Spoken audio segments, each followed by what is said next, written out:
The moment I saw him, time seemed to stop. There was only one thought in my mind. This is my destiny. A loud, annoying scream snapped me back to reality.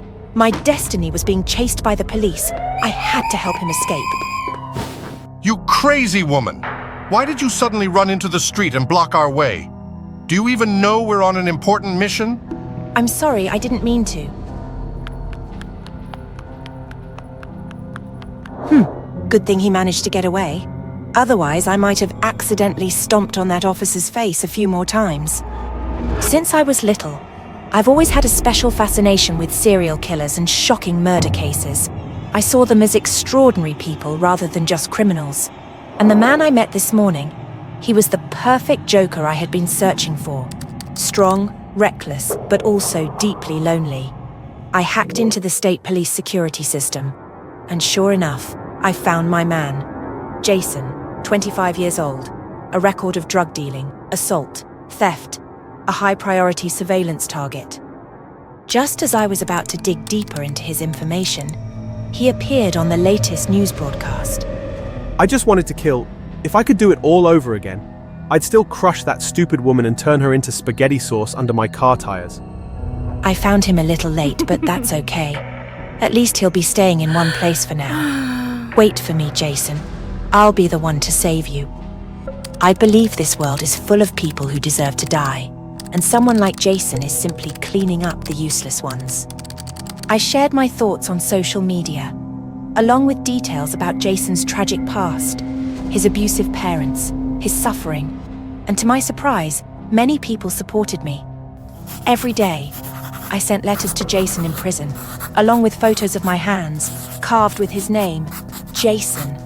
I truly believed that if Jason chose me instead of those other women, he wouldn't have to suffer anymore.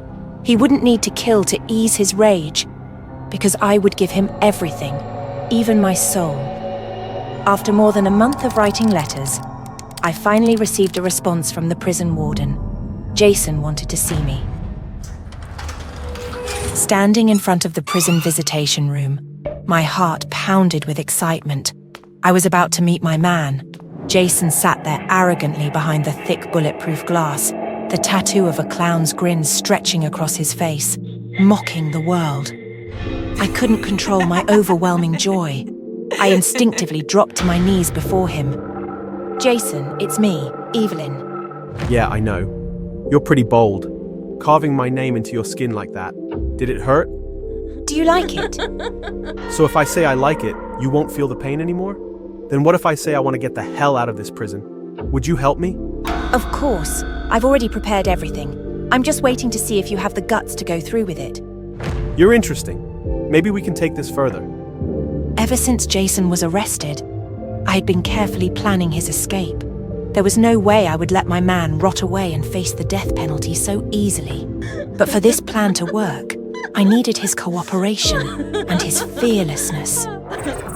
That night, I posted a tweet calling on Jason's fan club to dress up as Harley Quinn and cause chaos near the prison.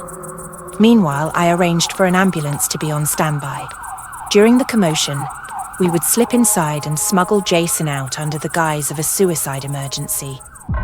The ambulance driver was a veteran member of Jason's fan club.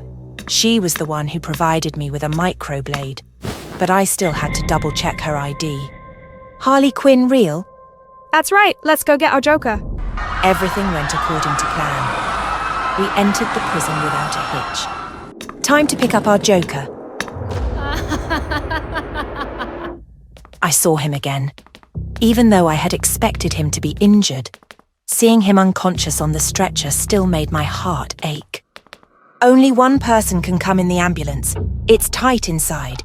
We need space for the patient to breathe. With Jason loaded into the ambulance and only one prison guard accompanying us, we started our escape. You're tougher than I thought. That cut was less than an inch from your artery. Gotta be crazy enough if you want people to go crazy for me. I was still pondering Jason's cryptic words when... bang! A gunshot shattered the air. The ambulance screeched to a sudden stop, throwing me off balance. The prison guard took the bullet and collapsed right before my eyes. I had planned to take care of him quietly, But my so-called ally turned out to be way more unhinged than I expected. And the craziest part? She had the audacity to kiss Jason right in front of me. Her eyes gleamed with a twisted challenge, as if to say she was the real Harley Quinn, the only one worthy of standing beside Joker. My mind exploded in rage. I wanted to kill that woman right there and then. You're being naughty, sweetheart. You want to fight my Harley? The lack of oxygen made my head spin. I couldn't even process his words properly. Before I knew it, I was shoved violently out of the ambulance. Was he mad at me? Just because I was jealous of that fake Harley Quinn? Jason, I'm sorry, I'll listen to you, I swear, just don't leave me. I begged, desperate, but Jason didn't care. After everything I had done for him, he still saw me as nothing but prey. Panic surged through me as I lunged toward the road. The ambulance swerved, nearly grazing my back like the blade of a guillotine. I gasped, whipping my head around. The dark forest stretched endlessly around me, silent, empty. It was just me and those two bloodthirsty killers. I was going to die, to be nothing more than spaghetti sauce under Jason's wheels. But then, bang, bang, bang! A barrage of gunfire erupted, forcing the two murderers to retreat. Police sirens screamed through the air. Jason and his new Harley had no choice but to run. My body went limp. My heart pounded so violently it hurt. I couldn't even tell what I was feeling anymore. Pain, excitement, satisfaction, or maybe emptiness? My Joker. He just vanished before my eyes. Her mental state is extremely unstable. She frequently engages in self-harm and experiences hallucinations. For now, she needs to stay in the hospital. I am Harley Quinn. Only Joker is worthy of me.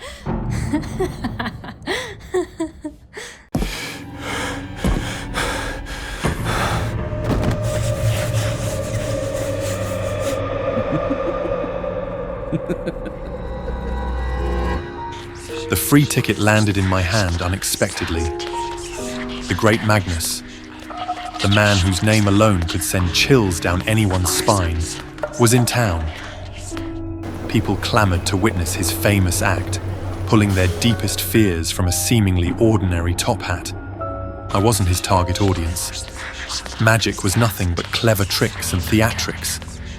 Still, the thought of seeing people squirm at their fears being exposed had a peculiar allure. The curiosity got the better of me. I went. The theatre was packed. The air buzzed with nervous excitement as Magnus took the stage. Dressed in a sharp black suit with a red-lined cape, he exuded charisma and menace in equal parts. His cold red eyes swept the crowd, making everyone shift uneasily in their seats. Tonight we dive into the depths of fear.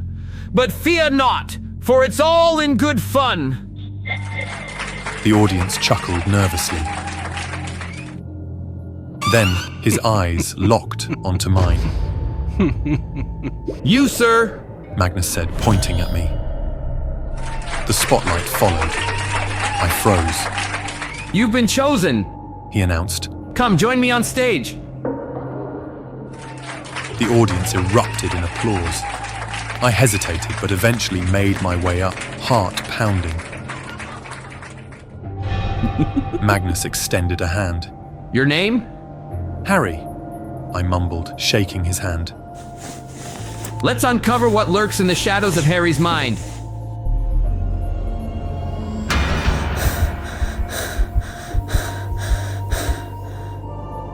He pulled out a ceramic bowl, and the audience leaned in. Inside, a mass of writhing, glistening insects crawled over one another, their tiny legs scratching against the ceramic with a nauseating scritch, scritch. My stomach turned. I recoiled as the memories came flooding back.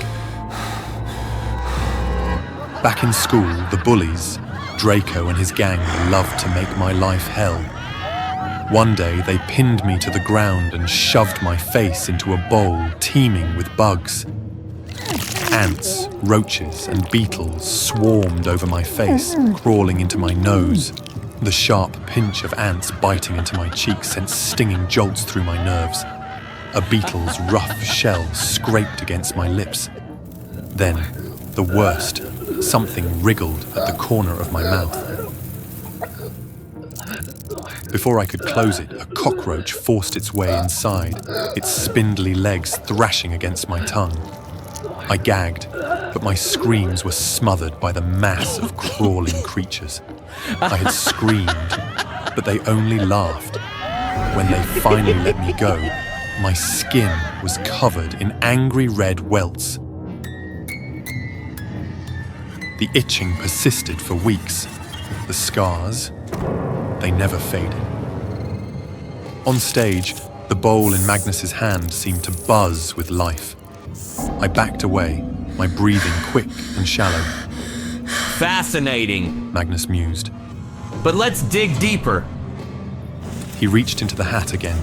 This time he pulled out a carton of milk, battered and bloated, its expiration date long past.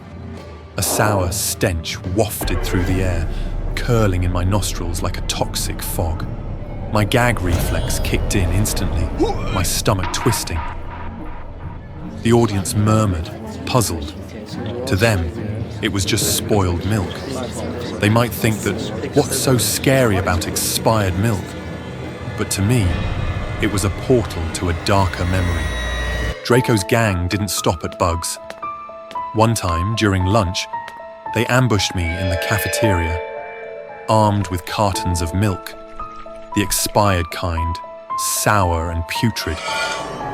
They drenched me from head to toe. The rancid liquid clung to my skin, soaked my clothes and dripped down my face in thick, yellowish streaks. Drink up, Harry. They jeered, shoving more cartons at me. They forced my mouth open, pouring the curdled, chunky liquid down my throat. The taste was unbearable, acidic and rotten. My throat burned, my stomach churned, and bile rose up. I barely made it to the bathroom before I vomited, my body convulsing as if trying to purge the memory itself. On stage, the scent seemed to cling to me again, as real as it had been years ago. My skin crawled, my throat tightened, and nausea clawed its way up my chest.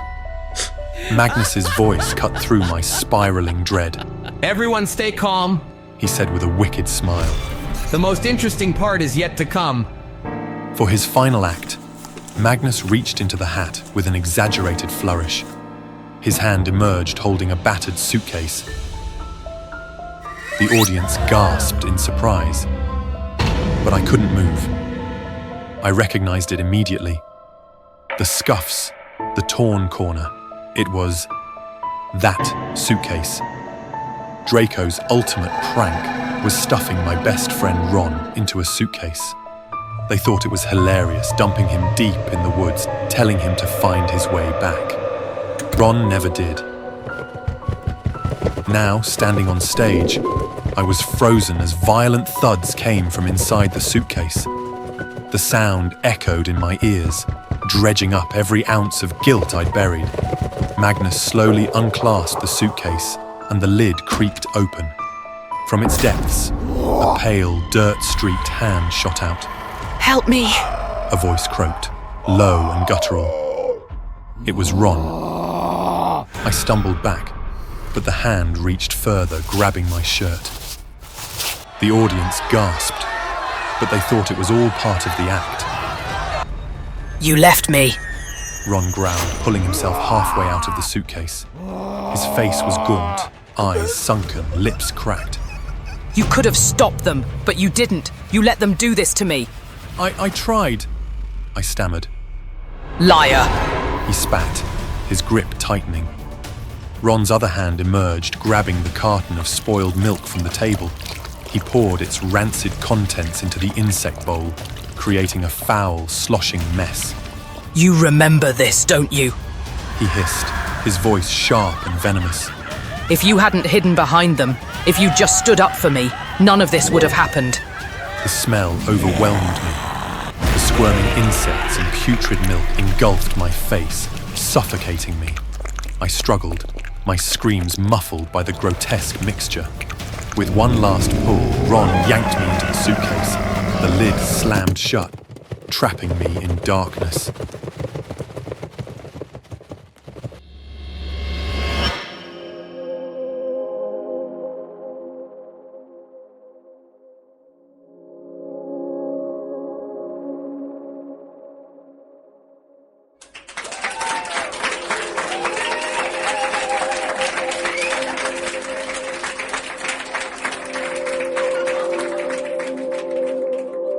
And now, who's next?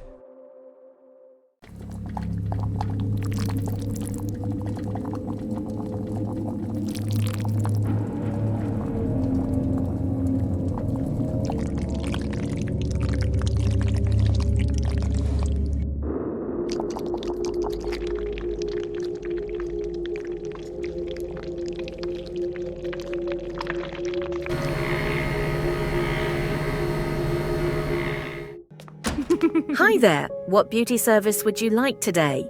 This is my first time ever at a spa. In my whole 16 years of life. Looking like a total mess. I want to get waxed, but just got bullied and called a half-evolved monkey. Like this. Can it all be waxed off? Of course. I'll help you get smooth, silky skin. I lay on the bed, wrapped in nothing but a thin towel. All my imperfections were exposed in front of a stranger, making me more nervous than ever. Is this your first time getting waxed? Yes it is. Don't be nervous, it doesn't hurt at all. While waiting for the wax to melt, the staff applied baby powder to my arms and legs. She then started spreading the first layer of wax on my arm. It was just warm, not as hot as I had imagined. Within minutes, both my arms were covered in wax. I suddenly noticed something floating in the wax. It looked lumpy, and there was even a hair in it. Oh, it's probably just one of my hairs. Sorry about that. I clenched my teeth, anxiously watching as she peeled off the edge of the wax strip, and then yanked it off in one swift motion. I looked down at my arm.